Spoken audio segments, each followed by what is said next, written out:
Assalamualaikum warahmatullahi wabarakatuh. Salam sejahtera buat kita semua. Semoga sehat selalu. Perkenalkan, nama saya Lisa Indraini dengan NIM 0701201037 dari kelas Ilmu Komputer 6. Di sini saya akan membuat video pembelajaran untuk memenuhi ujian tengah semester mata kuliah Bahasa Indonesia dengan dosen pengampu Ibu Junaida MPD. Di sini saya akan membawakan materi pembahasan yang berjudul kata. Yang pertama yaitu pengertian kata. Kata atau ayat yaitu suatu satuan bahasa yang memiliki arti dan pengertian. Di dalam bahasa Indonesia, kata adalah satuan bahasa terkecil yang mengisi satu fungsi sintaksis, subjek, predikat, objek, atau keterangan dalam suatu kalimat, atau bisa dikatakan sebagai unsur utama dalam membentuk suatu kalimat. Dari segi bahasa, kata diartikan sebagai kombinasi morfem yang dianggap sebagai bagian terkecil dari kalimat. Sedangkan morfem yaitu bagian terkecil dari kata yang memiliki makna dan tidak dapat dibagi lagi ke bentuk yang lebih kecil. Jadi, makna dari kata yaitu dapat diartikan sebagai hubungan antara lambang-lambang dari suatu bahasa. Selanjutnya yaitu jenis-jenis kata. Adapun pengelompokan kata yang dibagi menjadi beberapa jenis. Yang pertama yaitu kata kerja, yang kedua yaitu kata sifat, yang ketiga yaitu kata benda, yang keempat yaitu kata sandang, yang kelima yaitu kata keterangan, yang keenam kata sambung, yang ketujuh kata depan, dan yang kedelapan kata bilangan. Yang kedua yaitu urutan kata. Di dalam bahasa Indonesia, urutan kata sangatlah penting, karena jika tidak diurutkan, maka suatu kata tidak akan membentuk suatu kalimat yang tepat atau bisa jadi kurang baik, ataupun karena perbedaan urutan kata dapat menimbulkan perbedaan makna.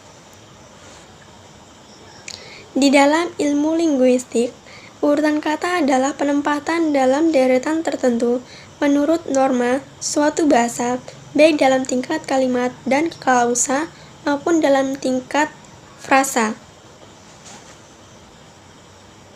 Urutan kata atau frasa atau dalam suatu kalimat yang menggambarkan proses harus disusun secara logis.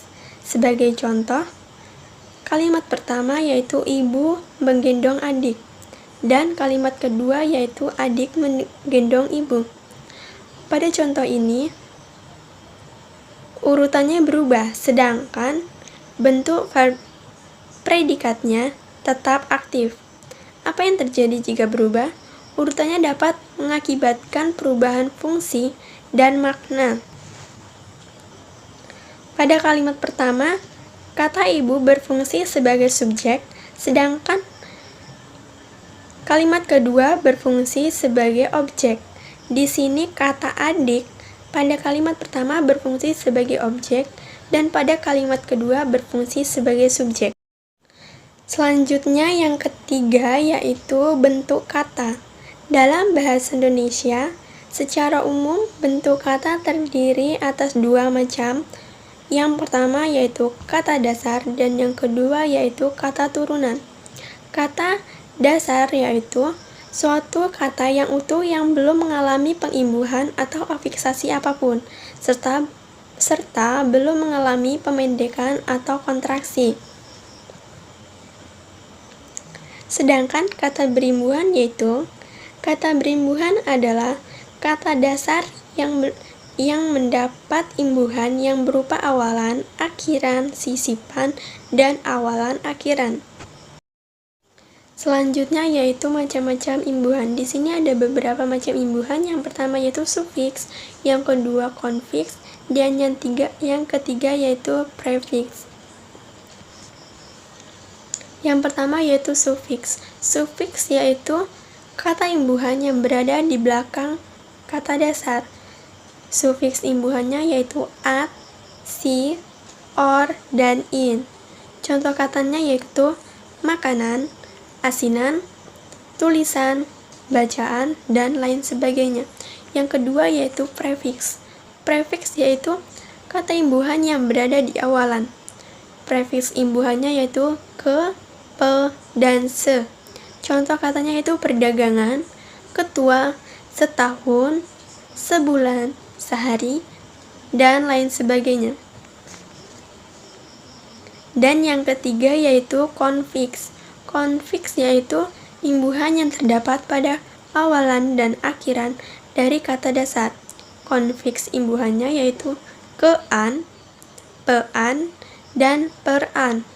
Contoh katanya yaitu pengaturan, perdagangan, perampokan, serta kehitaman, dan lain sebagainya.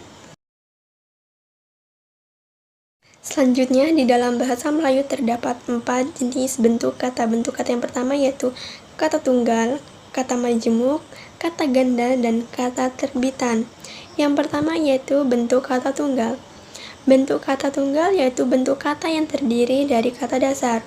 Misalnya, pergi, tangan, kaki, kepala, sampah, dan lain sebagainya. Yang kedua yaitu bentuk kata majemuk.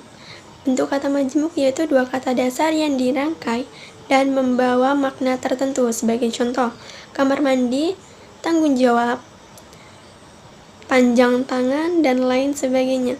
Yang ketiga yaitu bentuk kata ganda. Bentuk kata ganda yaitu kata yang diulangi secara berulang-ulang pada bagian tertentu. Sebagai contoh, cumi-cumi, laba-laba, kura-kura, buah-buahan, berputar-putar, tumbuh-tumbuhan, dan lain sebagainya. Dan yang keempat yaitu bentuk kata terbitan. Bentuk kata terbitan yaitu bentuk kata yang terdiri dari kata dasar yang mempunyai imbuhan. Sebagai contoh, berjalan, berlari, mencuci, berharap, terjatuh, dan lain sebagainya. Yang kelima yaitu singkatan dan akronim. Singkatan dan akronim, keduanya terlihat sama, padahal berbeda.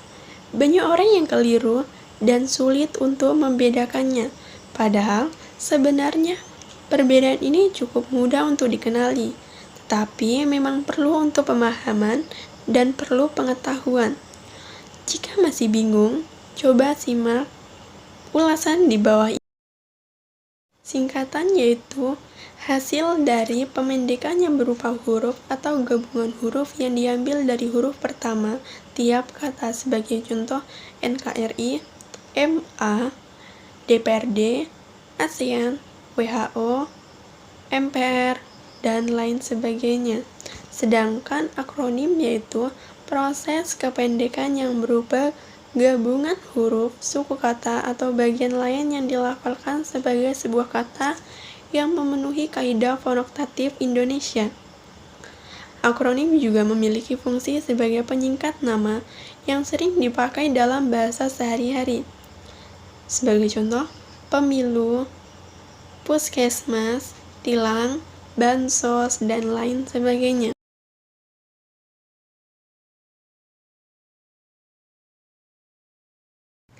Baiklah teman-teman, demikian video pembelajaran dari saya.